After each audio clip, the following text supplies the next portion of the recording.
Анджела была преданной матерью, которая очень дорожила своим сыном и была готова сделать все, что в ее силах, чтобы обеспечить ему успех и счастье. К сожалению, однажды он внезапно умер, и на его похоронах Анджела со злостью открыла гроб сына. То, что произошло дальше, заставило всех закричать. Анджела растила своего сына Ричарда в маленьком городке. У них не было многого, но они были счастливы и довольны. Анджела много работала, чтобы дать сыну хорошее образование и обеспечить его всем необходимым. Она обязательно проводила с ним время и учила его важности семьи, трудолюбию и доброте. Когда Анджела была моложе, она влюбилась в Стивена, красивого молодого человека, с которым выросла. До него она никем не интересовалась и ни с кем не встречалась. Ей было трудно доверять людям, но Стивен помог ей легко открыть свое сердце. У них закрутился роман, и через несколько месяцев отношений Анджела забеременела.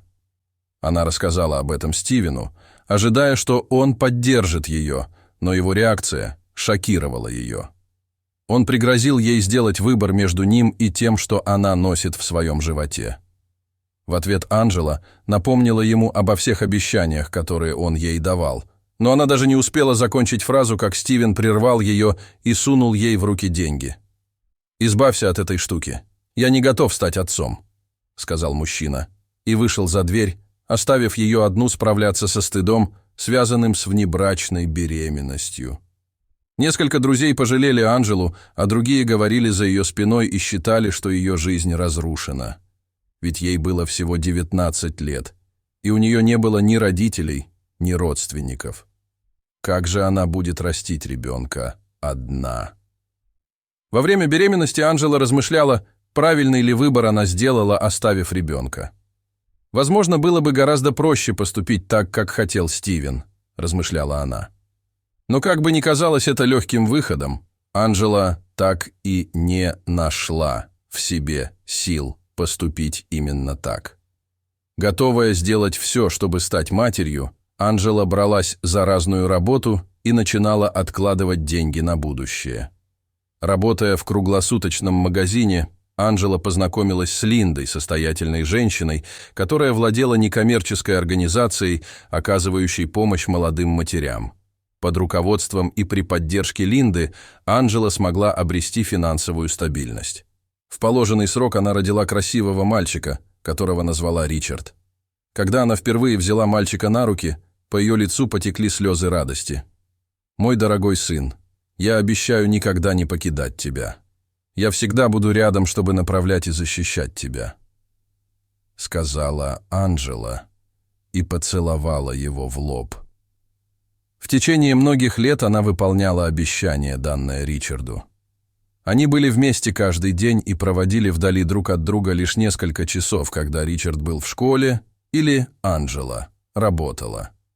В подростковом возрасте Ричард активно занимался спортом и был капитаном своей футбольной команды. В учебе он также преуспевал, часто получая одни пятерки. Кроме того, он был довольно красив, поэтому девушки часто бросались на него. Благодаря советам матери он знал, как держать их на расстоянии и избегать неприятностей. После окончания школы Ричард получил стипендию на обучение в колледже за 1000 миль от маленького городка, в котором он вырос вместе с матерью. Прощаясь с Ричардом, Анджела испытывала горько-сладкое чувство. Хотя ей было грустно от того, что ее сын будет так далеко, она понимала, что для него это невероятная возможность осуществить свою мечту. В колледже Ричард специализировался на информатике и окончил его с отличием.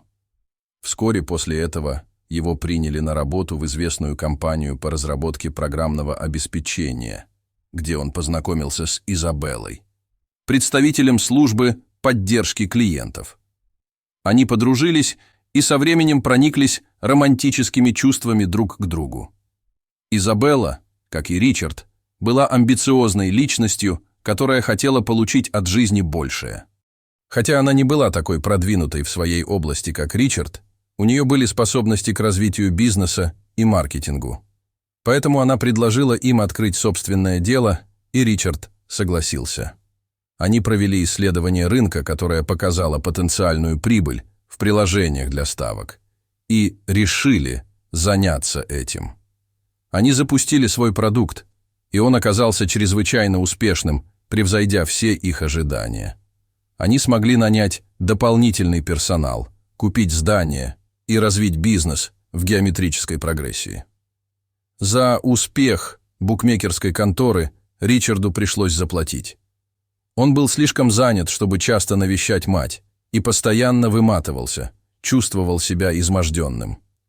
Ричарду очень хотелось, чтобы мать была рядом, и он спросил ее, не могла бы она переехать в город и жить с ним. Однако Анджела отказалась от его предложения, сказав, что предпочитает остаться в маленьком городке, поскольку только там она может чувствовать себя как дома. И хотя Ричард с пониманием отнесся к такому решению, это не облегчило ни тоски по маме, ни боли от разлуки. Однажды Ричард решил сделать маме сюрприз, проделав 6-часовой путь, чтобы увидеться с ней.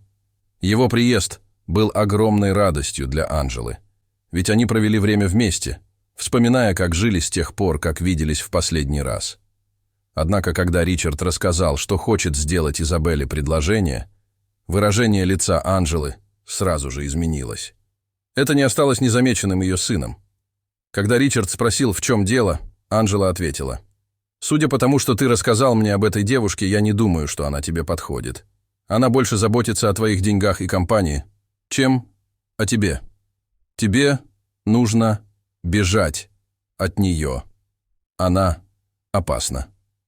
Впервые в жизни Ричард спорил с матерью и защищал Изабеллу.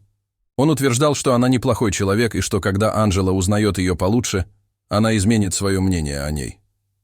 Анджела была категорически не согласна, но Ричард, ослепленный любовью, не смог понять слов матери и в гневе ушел.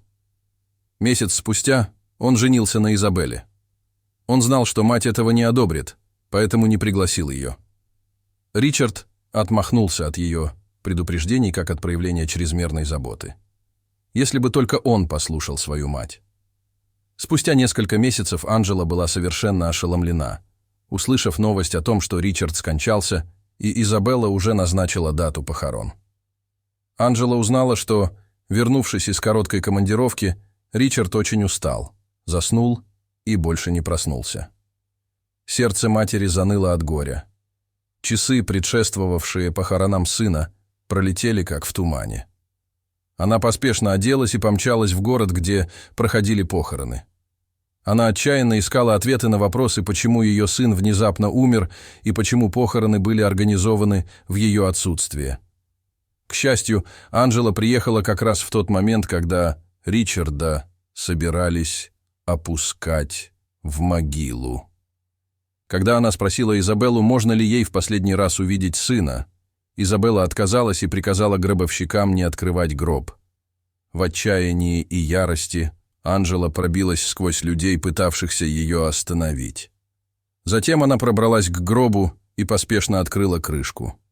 То, что произошло дальше, заставило всех закричать. Анджела заметила, что грудь ее сына поднимается и опускается с каждым вздохом. Он не был бледным, как мертвец. Он выглядел живым. Убедившись, что ее сын жив, Анджела подняла тревогу. «Мой сын жив! Он не умер!» — закричала она. Затем она указала пальцем на Изабеллу. «Я знаю, что ты в этом виновата. Что ты сделала с моим сыном?» — прокричала Анджела. Люди были ошеломлены неожиданным зрелищем, представшим перед ними. Подбежав к гробу, они обнаружили, что Ричард действительно жив.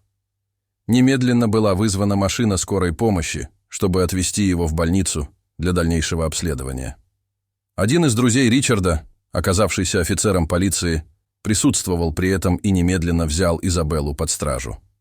Отчаявшись добиться смягчения приговора, Изабелла призналась, что дала Ричарду передозировку снотворного, чтобы успеть похоронить его до того, как действие препарата закончится.